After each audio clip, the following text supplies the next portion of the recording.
The Crude Life with host Jason Spiess. My name is Jason Spiess, and this is the Crude Life Daily Update. On today's episode, we talk with Terry Etam. He's an energy writer for the BOE Report and the author of The End of the Fossil Fuel Insanity, Clearing the Air Before Cleaning the Air. In just a moment, part of our exclusive interview with Terry Etam, energy writer and energy author, right here on the Crude Life Daily Update. The minus side, people, like you say, they don't want to talk about that, or they don't want to look at it, or their second or third order consequences. Like, so you look at California is such a good example. They're so far advanced for wind and solar, but that's creating such problems with the existing grid, and that's one of the reasons, which nobody likes to talk about. One of the reasons for those horrible fires in California was because there's been not enough maintenance done in the existing grid. PG&E, which went bankrupt, has been underspending on that, but they've been overspending on the renewal component because that's the driving force. Everybody wants that to work, but they haven't been cutting the trees under the power lines because that costs money, and also environmentalists are against that too.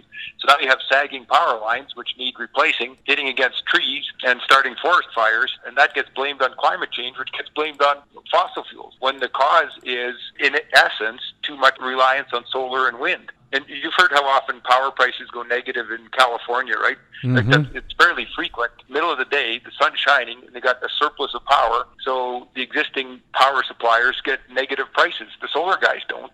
They make off like bandits, but they also has to foot that bill. So that has to come out of somebody's hide somewhere. So it's a maintenance, and there's a lot of hidden minuses that people just don't look at. The cost of manufacturing these things, all the rare earth materials and minerals that go into those batteries. Where does cobalt come from? It's mined by children in the Democratic Republic of Congo in slave conditions, but nobody wants to talk about that either. So there's a lot of negatives that people just don't like to talk about. And that was Terry Etam, energy writer for the BOE Report and author of The End of the Fossil Fuel Insanity, Clearing the Air Before Cleaning the Air. To listen to the full-length interview with Mr. Terry Etam, or to check out other exclusive interviews, visit thecrudelife.com. That's thecrudelife.com. Become an energy enthusiast and like our social media pages. We have 350,000 followers right in our network. Thecrudelife.com. Click on our social media page. From the staff here at the Crude Life Daily Update, my name is Jason Spiess, and thank you for listening to the Crude Life Daily Update. Historic. The first full conversion refinery to be built in the U.S. in over 40 years.